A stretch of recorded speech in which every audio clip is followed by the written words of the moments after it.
Chapter 3. Retraining the Mind. This is a course in mind training. All learning involves attention and study at some level. Some of the later parts of the course rest too heavily on these earlier sections not to require their study. You will also need them for preparation. Without this, you may become too fearful when the unexpected does occur to make constructive use of it. However, as you study these earlier sections, you will begin to see some of their implications, which will be amplified considerably later on. The reason a solid foundation is necessary is because of the confusion between fear and awe to which we have already referred, and which so many people hold. You will remember that we said that awe is inappropriate in connection with the sons of God, because you should not experience awe in the presence of your equals. However, it was also emphasized that awe is a proper reaction in the presence of your Creator. I have been careful to clarify my own role in the atonement without either over or understating it. I have also tried to do the same in connection with yours. I have stressed that awe is not an appropriate reaction to me because of my inherent equality. Some of the later steps in this course, however, do involve a more direct approach to God Himself. It would be most unwise to start on these steps without careful preparation, or awe will be confused with fear, and the experience will be more traumatic than beatific. Healing is of God in the end. The means are being carefully explained to you.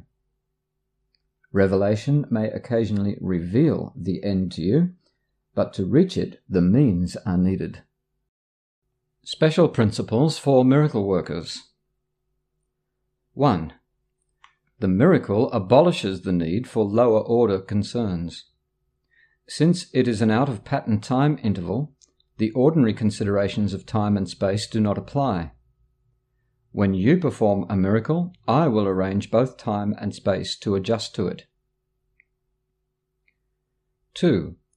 Clear distinction between what has been created and what is being created is essential. All forms of correction, or healing, rest on this fundamental correction in level perception. 3. Another way of stating the above point is, never confuse right with wrong-mindedness. Responding to any form of miscreation with anything except a desire to heal, or a miracle, is an expression of this confusion. 4. The miracle is always a denial of this error and an affirmation of the truth. Only right-mindedness can create in a way that has any real effect. Pragmatically, what has no real effect has no real existence. Its effect, then, is emptiness. Being without substantial content, it lends itself to projection in the improper sense. 5. The level adjustment power of the miracle induces the right perception for healing. Until this has occurred, healing cannot be understood. Forgiveness is an empty gesture unless it entails correction. Without this, it is essentially judgmental rather than healing. 6. Miraculous forgiveness is only correction. It has no element of judgment at all. Father, forgive them, for they know not what they do, in no way evaluates what they do. It is strictly limited to an appeal to God to heal their minds. There is no reference to the outcome of their misthought. That does not matter. 7. The biblical injunction, be of one mind, is the statement for revelation readiness. My own injunction, do this in remembrance of me, is the request for cooperation from miracle workers.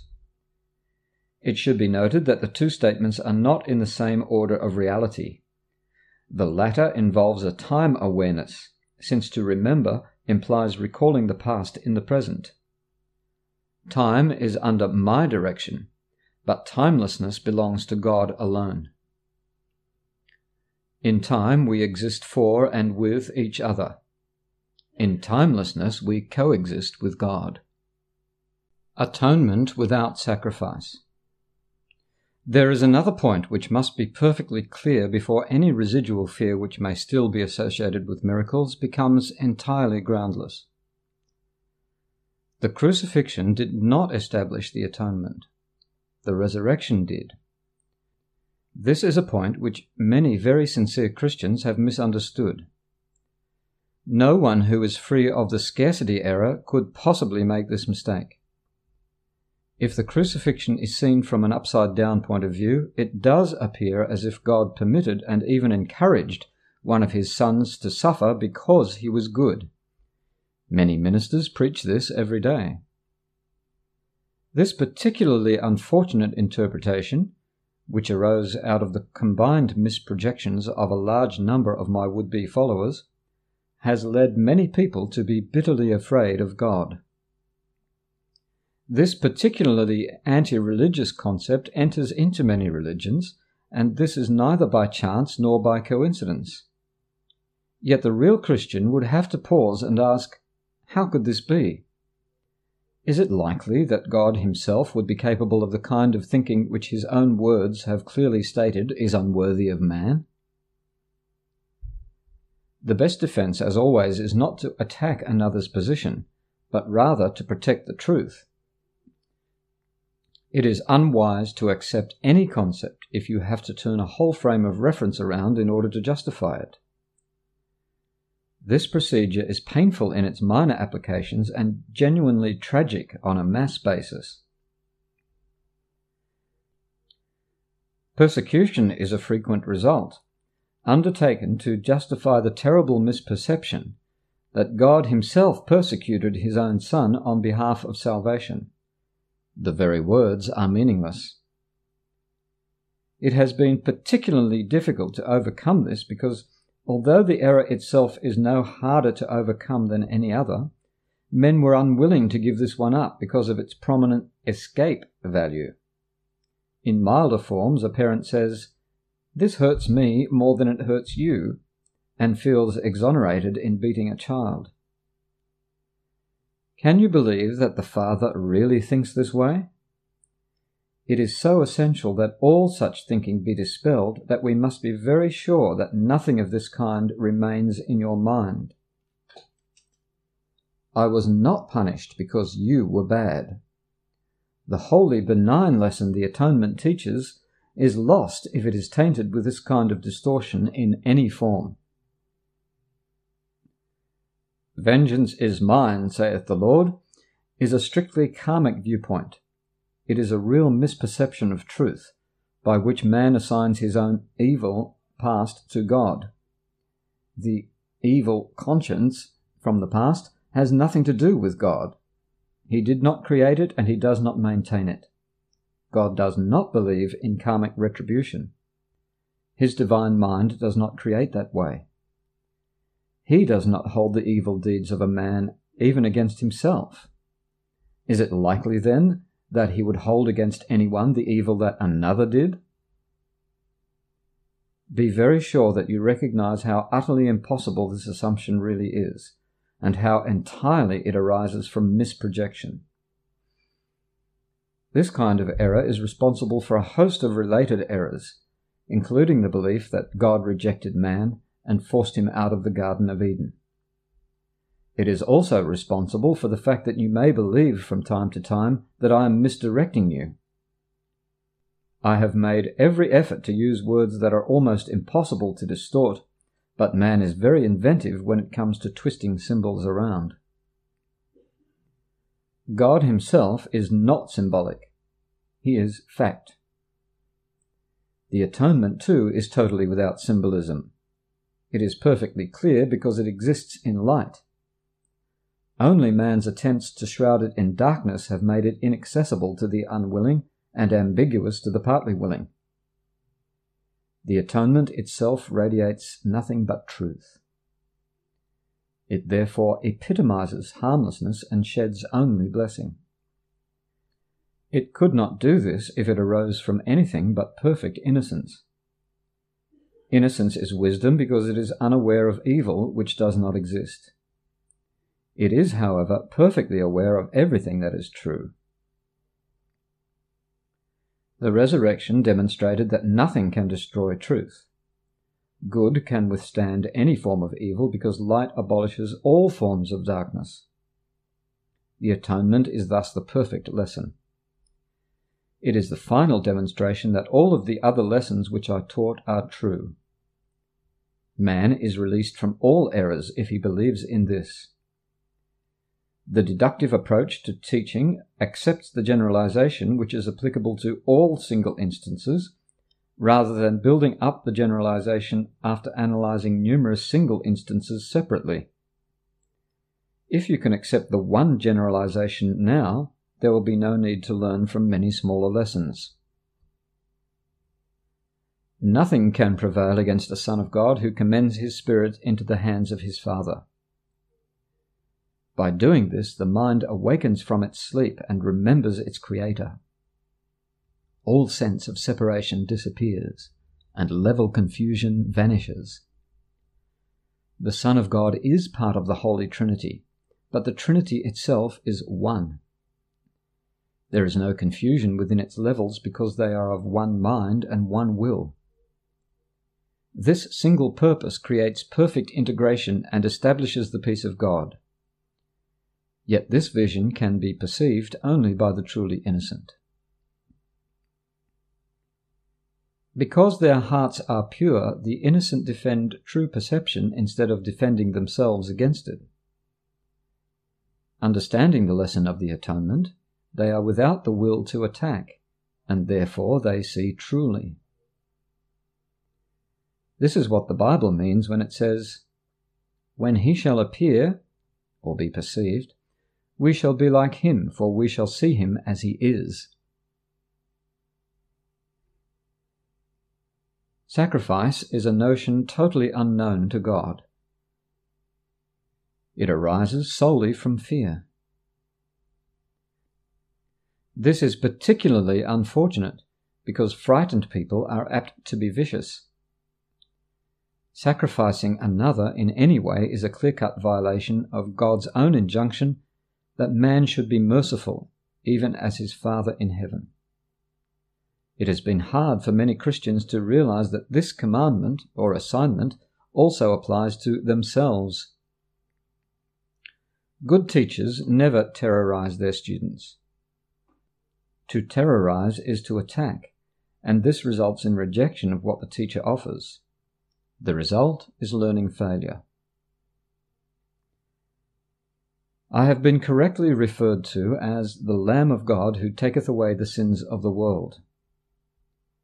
Those who represent the Lamb as blood-stained, an all too widespread error, do not understand the meaning of the symbol.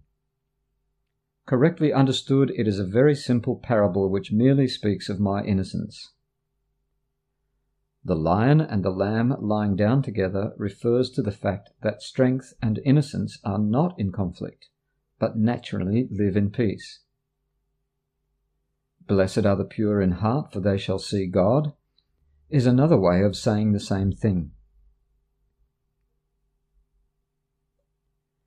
There has been some human controversy about the nature of seeing in relation to the integrative powers of the brain. Correctly understood, the issue revolves around the question of whether the body or the mind can see or understand. This is not really open to question at all. The body is not capable of understanding, and only the mind can perceive anything. A pure mind knows the truth, and this is its strength. It cannot attack the body because it recognizes exactly what the body is. This is what a sane mind in a sane body really means. It does not confuse destruction with innocence because it associates innocence with strength, not with weakness. Innocence is incapable of sacrificing anything because the innocent mind has everything and strives only to protect its wholeness. This is why it cannot misproject. It can only honour man, because honour is the natural greeting of the truly loved to others who are like them. The Lamb taketh away the sins of the world only in the sense that the state of innocence, or grace, is one in which the meaning of the atonement is perfectly apparent. The innocence of God is the true state of mind of his Son. In this state, man's mind does see God in the sense that he sees him as he is, and realizes that the atonement, not sacrifice, is the only appropriate gift to his own altar, where nothing except true perfection belongs. The understanding of the innocent is truth. That is why their altars are truly radiant. Miracles as accurate perception. We have repeatedly stated that the basic concepts referred to in this course are not matters of degree. Certain fundamental concepts cannot be meaningfully understood in terms of coexisting polarities. It is impossible to conceive of light and darkness or everything and nothing as joint possibilities. They are all true or all false. It is essential that you realize that behavior is erratic until a firm commitment to one or the other is made. A firm commitment to darkness or nothingness is impossible. No one has ever lived who has not experienced some light and something. This makes everyone really unable to deny truth totally, even if he generally deceives himself in this connection. That is why those who live largely in darkness and emptiness never find any lasting solace. Innocence is not a partial attribute. It is not a real defense until it is total. When it is partial, it is characterized by the same erratic nature that holds for other two-edged defenses. The partly innocent are apt to be quite stupid at times. It is not until their innocence becomes a genuine viewpoint, which is universal in its application, that it becomes wisdom. Innocent or true perception means that you never misperceive and always see truly.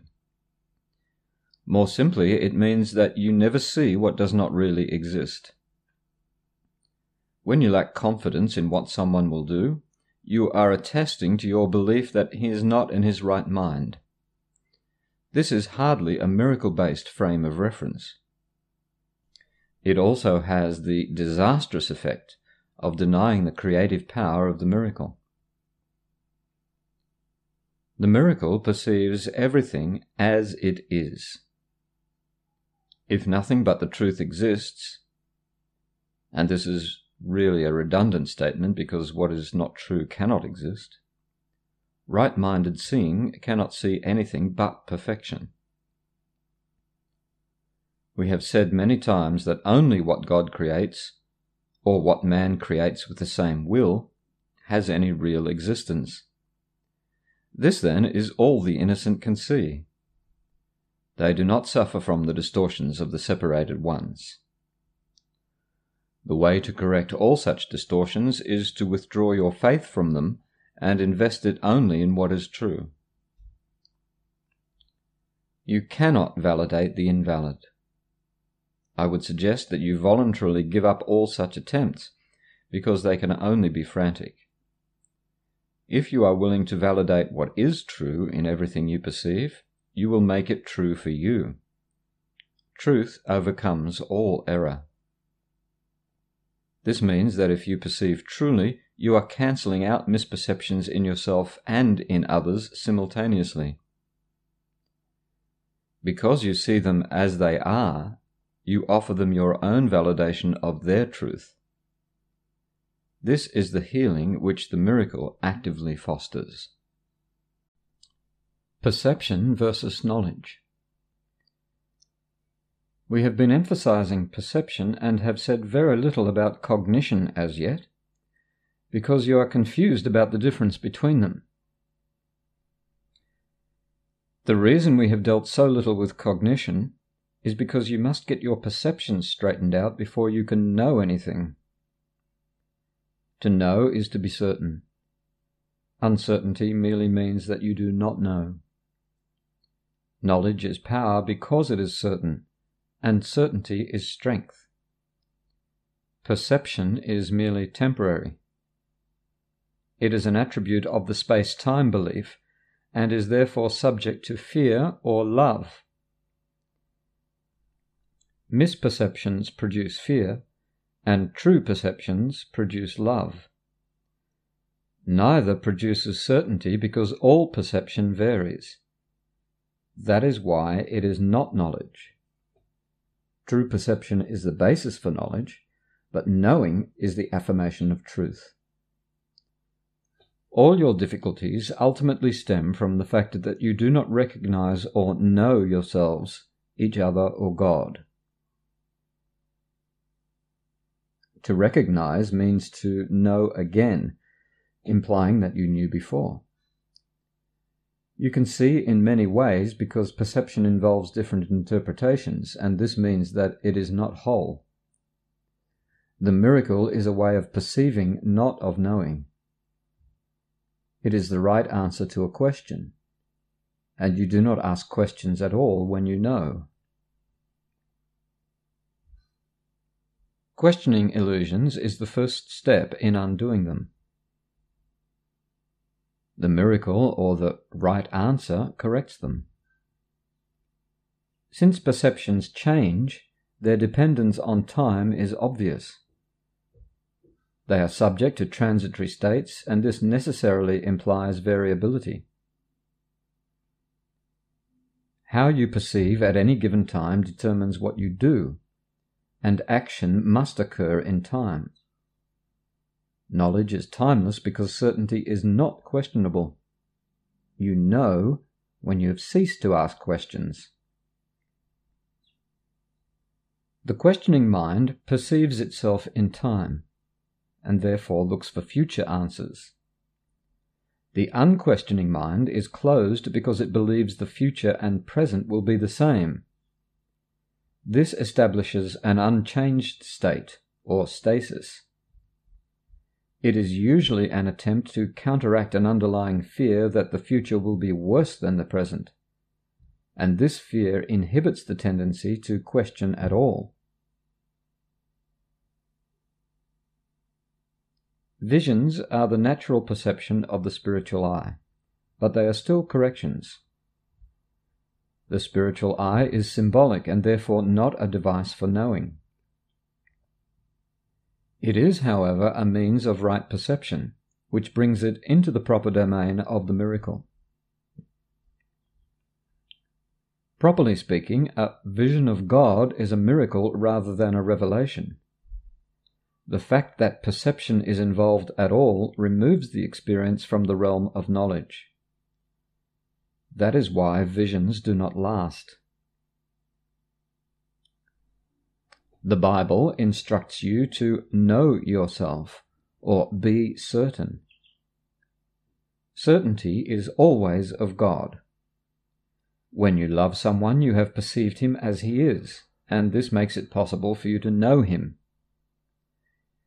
However, it is not until you recognize him that you can know him. While you ask questions about God, you are clearly implying that you do not know him. Certainty does not require action.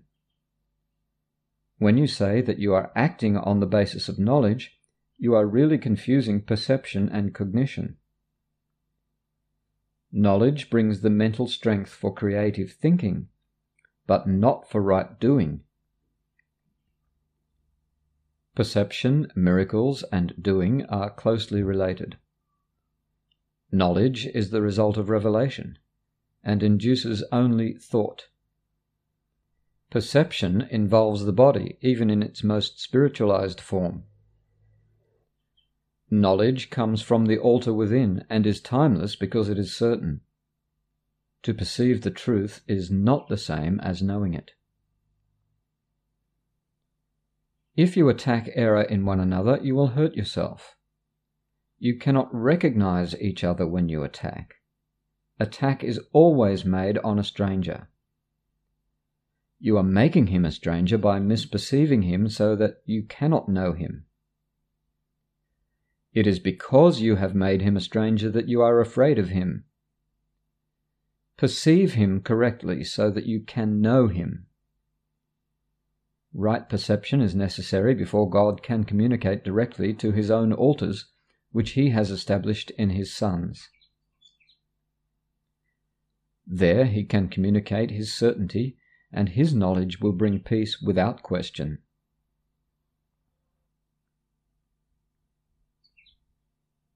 God is not a stranger to his sons, and his sons are not strangers to each other.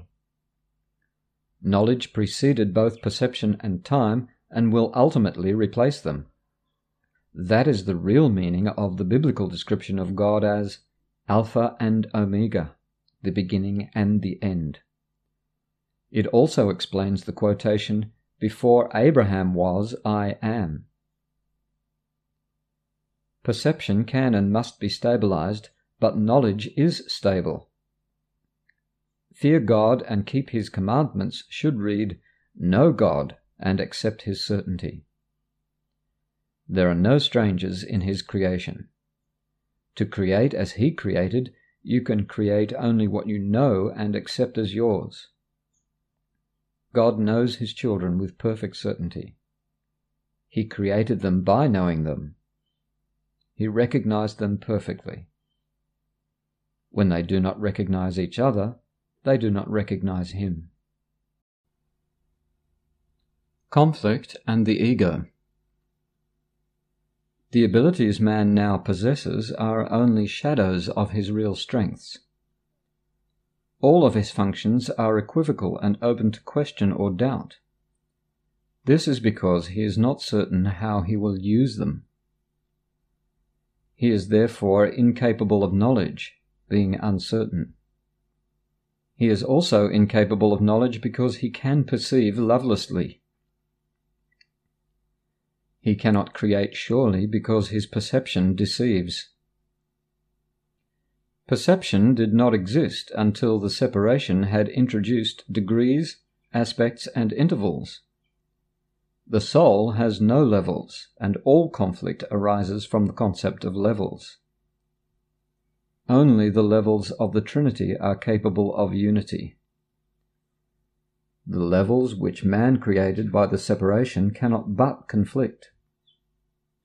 This is because they are essentially meaningless to each other. Freud realized this perfectly, and that is why he conceived the different levels in his view of the psyche as forever irreconcilable. They were conflict-prone by definition because they wanted different things and obeyed different principles. In our picture of the psyche, there is an unconscious level which properly consists only of the miracle ability, and which should be under my direction. There is also a conscious level which perceives or is aware of impulses from both the unconscious and the superconscious. Consciousness is thus the level of perception, but not of knowledge. Again, to perceive is not to know. Consciousness was the first split that man introduced into himself. He became a perceiver rather than a creator in the true sense.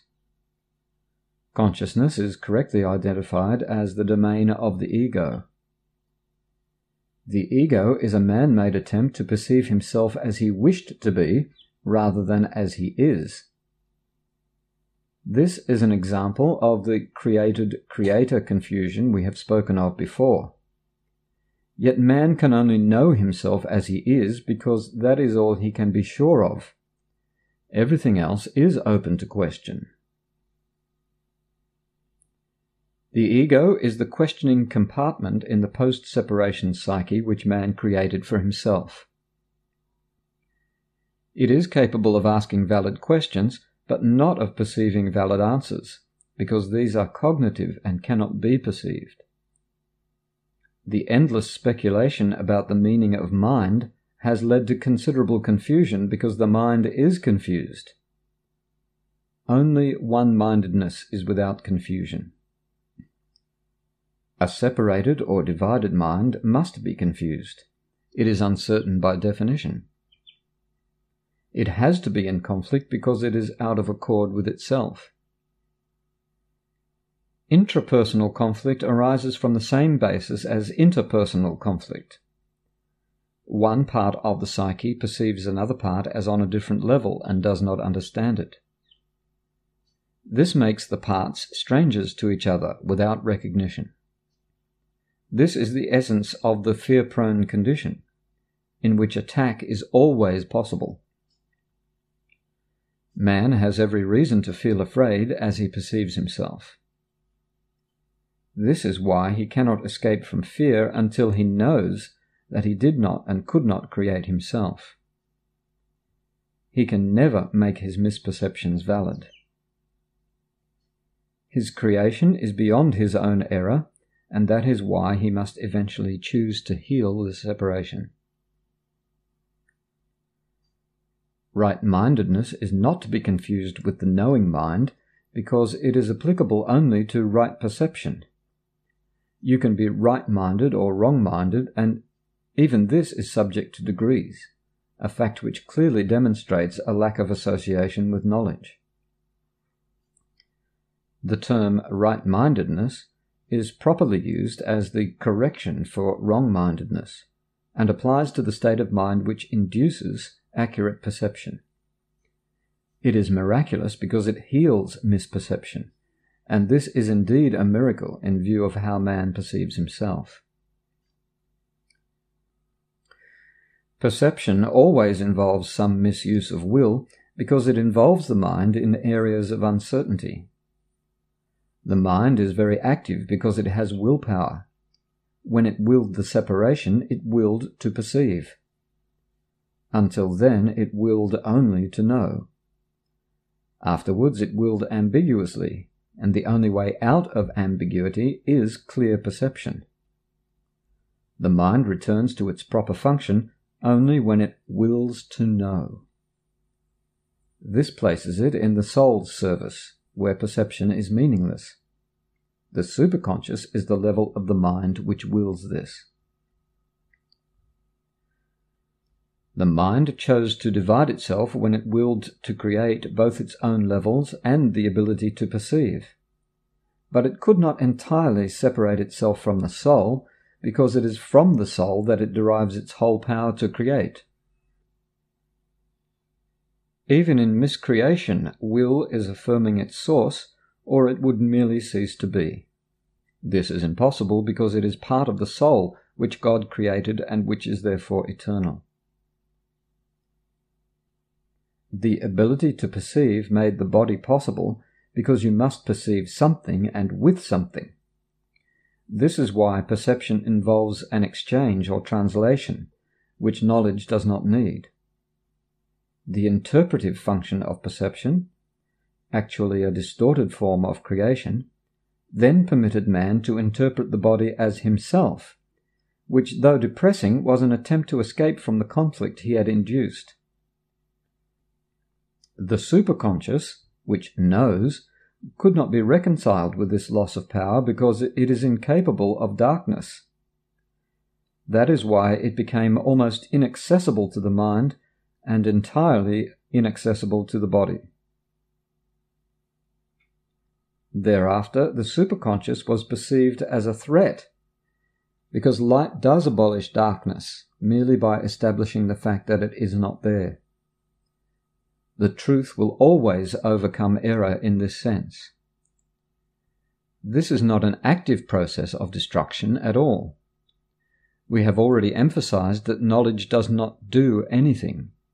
It can be perceived as an attacker, but it cannot attack. What man perceives as its attack is merely his own vague recognition of the fact that it can always be remembered, never having been destroyed. God and the souls he created remain in surety, and therefore know that no miscreation exists. Truth cannot deal with unwilling error because it does not will to be blocked out. I was a man who remembered the soul and its knowledge, and as a man I did not attempt to counteract error with knowledge so much as to correct error from the bottom up. I demonstrated both the powerlessness of the body and the power of the mind. By uniting my will with that of my Creator, I naturally remembered the soul and its own real purpose. I cannot unite your will with God's for you, but I can erase all misperceptions from your mind if you will bring it under my guidance. Only your misperceptions stand in your own way. Without them, your choice is certain. Sane perception induces sane choosing. The atonement was an act based on true perception. I cannot choose for you, but I can help you make your own right choice. Many are called, but few are chosen should read, all are called, but few choose to listen. Therefore they do not choose right. The chosen ones are merely those who choose right sooner. This is the real meaning of the celestial speed-up. Strong wills can do this now, and you will find rest for your souls. God knows you only in peace, and this is your reality. The loss of certainty. We said before that the abilities which man possesses are only shadows of his real strengths, and that the intrusion of the ability to perceive, which is inherently judgmental, was introduced only after the separation. No one has been sure of anything since. You will also remember, however, that I made it clear that the resurrection was the means for the return to knowledge, which was accomplished by the union of my will with the Father's. We can now make a distinction which will greatly facilitate clarity in our subsequent statements. Since the separation, the words create and make have been greatly confused. When you make something, you make it out of a sense of lack or need. Anything that is made for a specific purpose and has no true generalizability. When you make something to fill a perceived lack, which is obviously why you would want to make anything, you are tacitly implying that you believe in separation. Knowing, as we have frequently observed, does not lead to doing at all. The confusion between your own creation and what you create is so profound that it has become literally impossible for you to know anything. Knowledge is always stable, and it is quite evident that human beings are not. Nevertheless, they are perfectly stable as God created them. In this sense, when their behavior is unstable, they are disagreeing with God's idea of the creation. Man can do this if he chooses, but he would hardly want to do it if he were in his right mind. The problem that bothers you most is the fundamental question which man continually asks of himself, but which cannot properly be directed to himself at all. He keeps asking himself what he is. This implies that the answer is not only one which he knows, but is also one which is up to him to supply. Man cannot perceive himself correctly. He has no image. The word image is always perception-related and not a product of learning. Images are symbolic and stand for something else. The current emphasis on changing your image merely recognizes the power of perception, but it also implies that there is nothing to know. Knowing is not open to interpretation. It is possible to interpret meaning, but this is always open to error because it refers to the perception of meaning. Such wholly needless complexities are the result of man's attempt to regard himself as both separated and unseparated at the same time. It is impossible to undertake a confusion as fundamental as this without engaging in further confusion. Methodologically, man's mind has been very creative, but as always occurs when method and content are separated, It has not been utilized for anything but an attempt to escape a fundamental and entirely inescapable impasse. This kind of thinking cannot result in a creative outcome, although it has resulted in considerable ingenuity. It is noteworthy, however, that this ingenuity has almost totally divorced him from knowledge.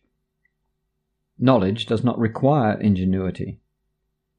When we say, "The truth shall set you free," we mean that all this kind of thinking is a waste of time, but that you are free of the need to engage in it if you are willing to let it go. Prayer is a way of asking for something. Prayer is the medium of miracles, but the only meaningful prayer is for forgiveness, because those who have been forgiven have everything. Once forgiveness has been accepted, prayer in the usual sense becomes utterly meaningless. Essentially, a prayer for forgiveness is nothing more than a request that we may be able to recognize something we already have. In electing to perceive instead of to know, man placed himself in a position where he could resemble his Father only by miraculously perceiving. He has lost the knowledge that he himself is a miracle. Miraculous creation was his source and also his real function. God created man in his own image and likeness is correct in meaning, but the words are open to considerable misinterpretation. This is avoided, however, if image is understood to mean thought and likeness is taken as of a like quality. God did create the soul in his own thought and of a quality like to his own. There is nothing else. Perception, on the other hand, is impossible without a belief in more and less. Perception at every level involves selectivity and is incapable of organization without it. In all types of perception, there is a continual process of accepting and rejecting, or organizing and reorganizing, of shifting and changing focus. Evaluation is an essential part of perception because judgments must be made for selection. What happens to perceptions if there are no judgments and there is nothing but perfect equality? Perception becomes impossible. Truth can only be known. All of it is equally true, and knowing any part of it is to know all of it. Only perception involves partial awareness. Knowledge transcends all the laws which govern perception because partial knowledge is impossible. It is all one and has no separate parts. You, who are really one with it, need but know yourself, and your knowledge is complete. To know God's miracle is to know Him. Forgiveness is the healing of the perception of separation. Correct perception of each other is necessary, because minds have willed to see themselves as separate. Each soul knows God completely. That is the miraculous power of the soul. The fact that each one has this power completely is a fact that is entirely alien to human thinking, in which if anyone has everything, there is nothing left.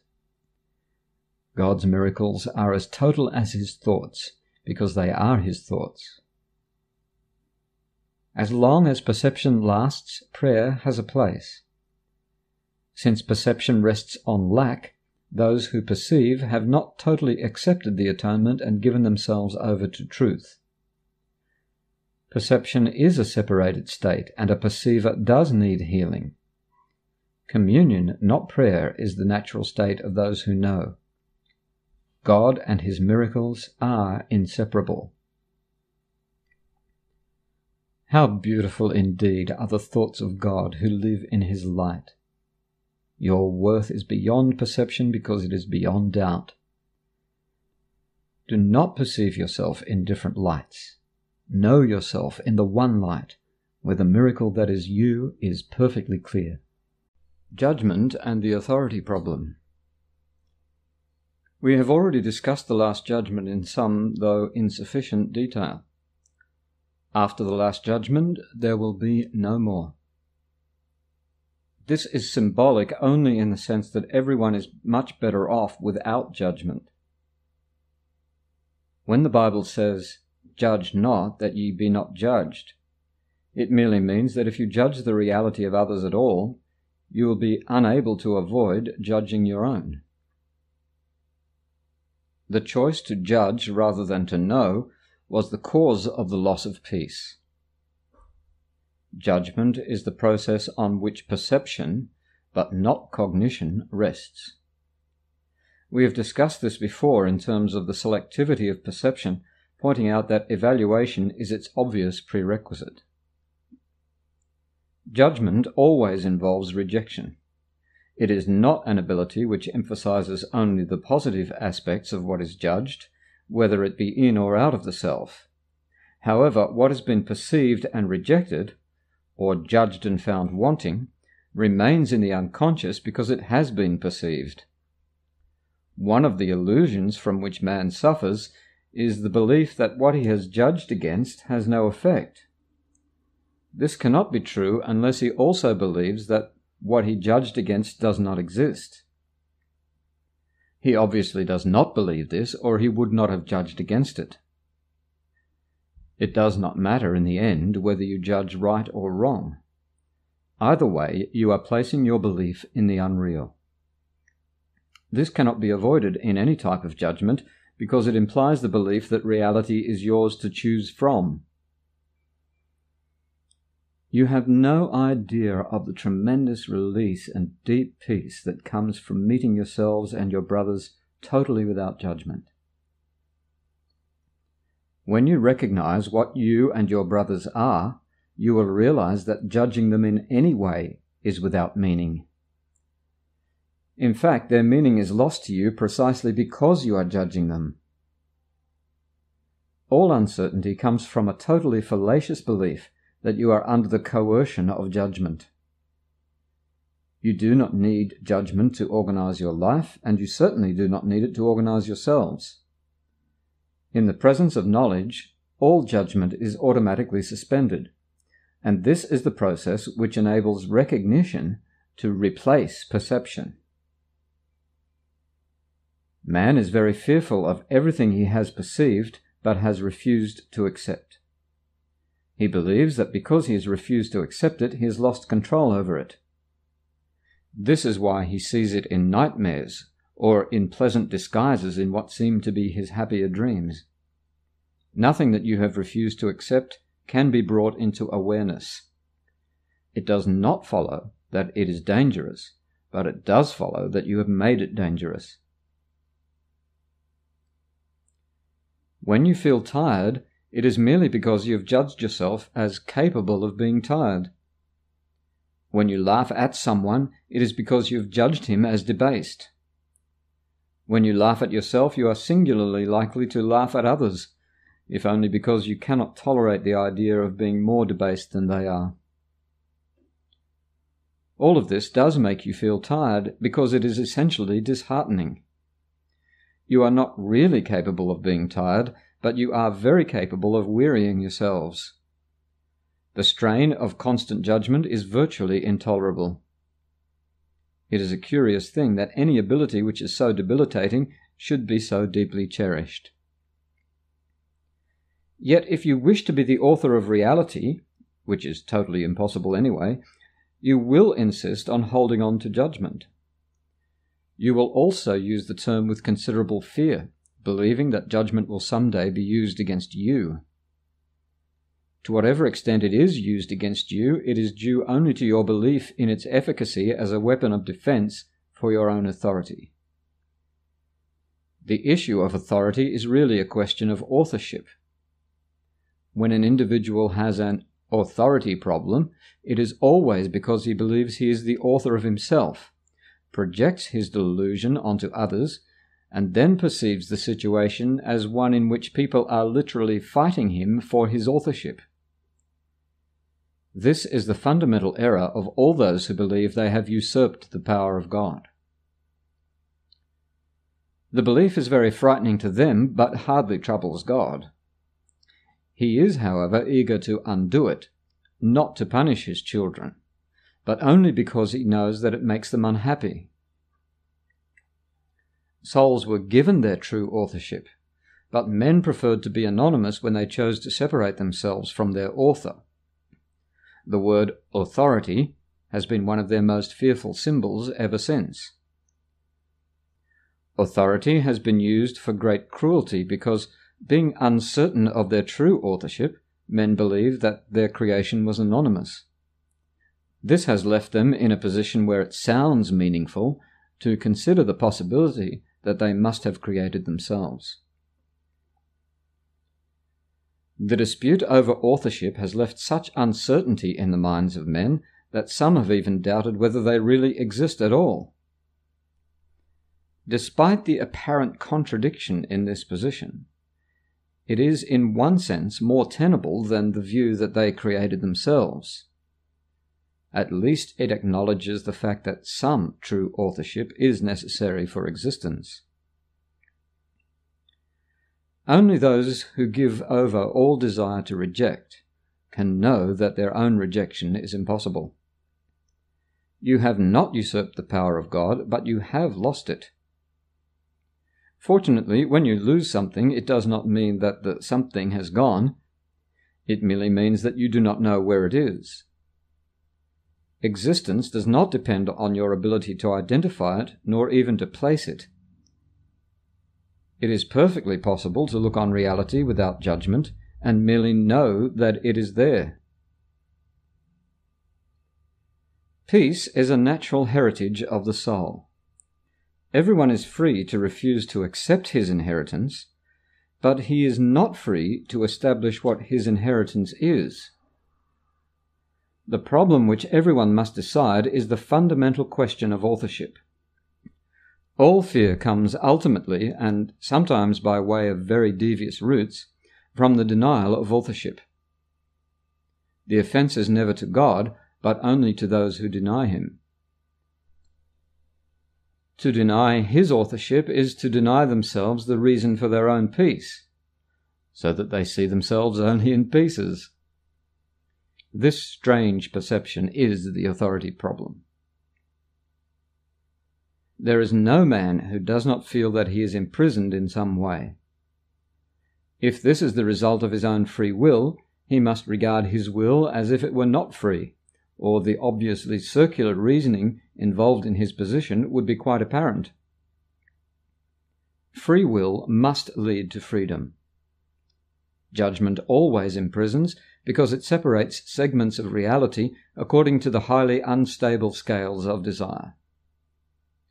Wishes are not facts by definition. To wish is to imply that willing is not sufficient.